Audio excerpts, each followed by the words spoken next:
Welcome to Zet Zillions. This is, without a doubt, the most absurd and in-your-face roguelike deck builder I have ever played. I'd even call it bombastic, a term I never thought I'd use to describe a card game.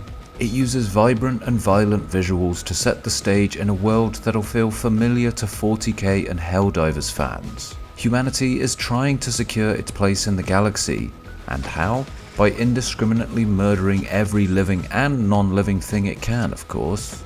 It's got some great ideas that really tickled me. You aren't firing munitions at your enemy, but launching crew members. You can combine your cards to make fiendish combos and batter down opponents with an arsenal of loyal helpers. Or you can go one step further and colonize your opponents.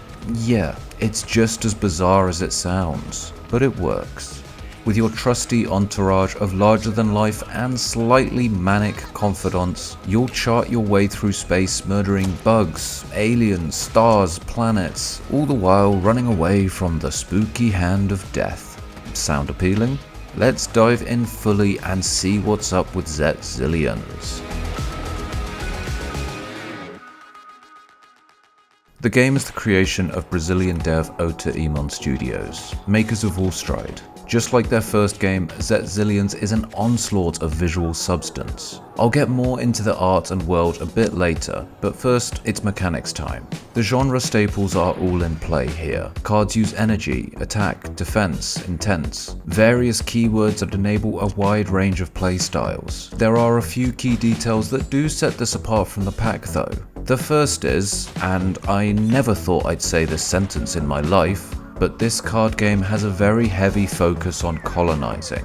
Enemies have two health bars. One is hit points, the other is population. You can fire your crew at the enemy and they'll stick around. Send enough and you can stun your enemy and force skip their turn. Then there's a bunch of cards that can manipulate varying states of population on enemies. This is a really fun mechanic, and yeah, it's a hilarious idea, but it also makes for some interesting gameplay. There's multiple ways to approach fights. Do you rush down enemies with raw damage or try and stun them and skip crucial turns? The other defining mechanic is card fusing. Take a bunch of crew members, combine them with a hunk of metal scrap, and boom, you've got makeshift ordnance to fire.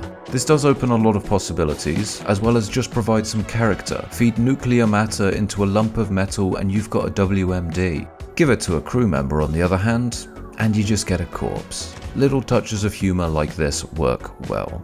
You can also make use of the fusion mechanic by feeding one card into another. For example, giving a piece of scrap to a junk turret fires a volley at foes but doesn't transform it, so you can use that effect repeatedly. I do like this use case, though I did find the fusion to be a bit unforgiving, in that I intended to fuse, but I didn't have the cards quite close enough, and so the effect didn't trigger. This happened a lot. You'll see a fair amount of it in the footage. In each run you'll traverse through multiple sectors of space, but not in predetermined paths. You'll chart your own route and hit whatever nodes you like. As long as you stay away from the scary hand of death, you can hit as many nodes as you please. You'll also be offered a few different missions to complete, and random events every now and then that might offer a story beat or a choice to make. So there's a good amount of familiarity in the mechanics, but Zet Zillions' loudest and boldest feature is definitely its art, world and characters. I'm a big fan of these. They're in your face and striking. The enemy designs are ludicrous and the general feel of the game is just bonkers. You'll get input from your best and brightest crew members, and they will vie for the spotlight as their massive personalities clash. They're also voice acted, for the most part, which is certainly a step above what I'd expect from a deck builder. I love the style of the whole thing, though I did notice a dip in quality here and there. Now, playing devil's advocate, I'm assuming these are just placeholders that weren't updated for the press build, in which case, fine, I don't mind that. But if those examples make it through to the final version, well then that's a problem. Humor is a big part of the game, and for the most part, it works. I really liked the subtler, less focused on stuff. The world building is nuts in the same way Warhammer 40k is. It's entertaining. The idea of using your crew members as weapons because you have no ammo, again, that is great.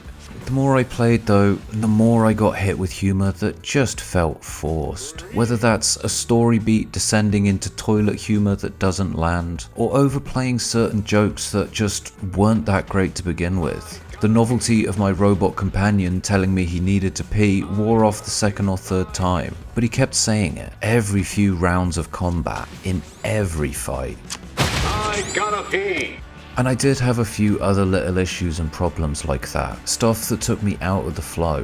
In fights I found animations to be slow and damage numbers delayed. That combined with the fusing animation being unforgiving meant I just couldn't play fast. I couldn't toss cards out and blast through an encounter a la Slay the Spire. There's also a recurring problem with balance. Some traits and passives are clearly great, some felt useless. Some rando normal enemies posed more of a threat than bosses. The game gives you difficult choices to make at times, but one of those choices is to remove a card. Now that's not a bad thing. You always want to remove cards and thin your deck. It means that there's no point in any of these negative nodes, because, well, why would you choose to lose half your health instead of removing a card? Those are all things that can be tweaked and improved and changed. But other things just felt careless. The writing, while it had its moments, in most cases it felt amateur. The game gives you an encyclopedia with flavor text, and some of the snippets just don't make sense, or they feel forced and uninteresting, or they're spelt wrong. Now that's just sloppy. It unravels all of the impact the fantastic art and design has.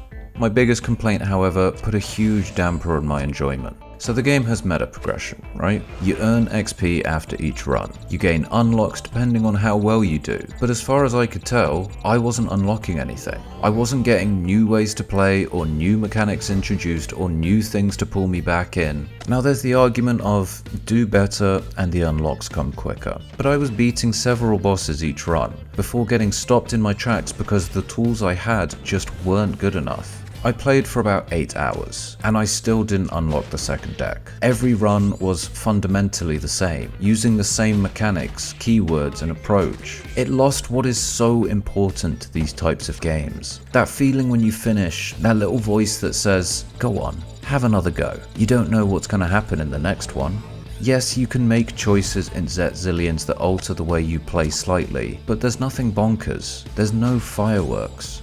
And because there's no transparency about what's coming up, you don't know if you'll unlock something in meta progression that'll change things. This is a problem. 8 hours of feeling stationary is not how these games should work. I have God knows how many hours in God knows how many deck builders, and the ones that kept me hooked are the ones that kept me discovering new ways to play, giving me reasons to come back again and again. Zet Zillions just takes too long to offer any alternatives, and it's going to be much longer than I think most people would be willing to stick around for. I don't want to be too negative. I don't like being negative about games. I have problems with this, yes, but those might not be universal issues everyone will feel so strongly about. Fundamentally, this has a lot about it I found appealing. I love the art style, the characters are loud and in your face, and the world setting is compelling and entertaining. There are some interesting mechanics on display in the populating and the card fusing, and while they don't hit every time, there's enough to keep this feeling fresh for a while. But on the other end, yes, I had issues with the meta progression and the feeling of stagnation, and smaller problems with the humor, user experience, and balancing. There is, however, one other key detail to address, and this may be enough to sugarcoat all those negatives. It's the price. It's listed around the €10, dollar, or pound mark, which is half the price of most deck builders. It also just sticks out a lot more. The market is so saturated that a lot of these games are blending together and I struggle to differentiate one from another. But this, well, there's no mistaking this with anything else. In terms of identity and character, it is in a league of its own. If you're able to overlook some obvious problems, this can be a lot of fun, and I think there is the potential to follow up and fix all the issues I've mentioned. The foundation of the game works, the setting works, the gameplay works, the problems are all in the periphery. Without those distractions, this would be a much more enjoyable experience. But those are just my 2 cents. Maybe you've played it too, or checked out the demo and had a different experience. Please, feel free to disagree. I'd love to hear any thoughts in the comments down below. I don't mean to be harsh, I really enjoyed certain aspects. I just find it such a shame that all the good stuff is getting drowned out by a few bad things, and I do really hope those issues get addressed and improved. But anyway, thank you so much for your time. If you've enjoyed this video, a like and a subscribe is always appreciated. I don't do much deck builder content here, but I do love the genre. Happy to do more if people like it, just let me know in the comments. One final time, this is Zet Zillions, a bold, brazen and bombastic roguelike deck builder held back by some frustrating issues.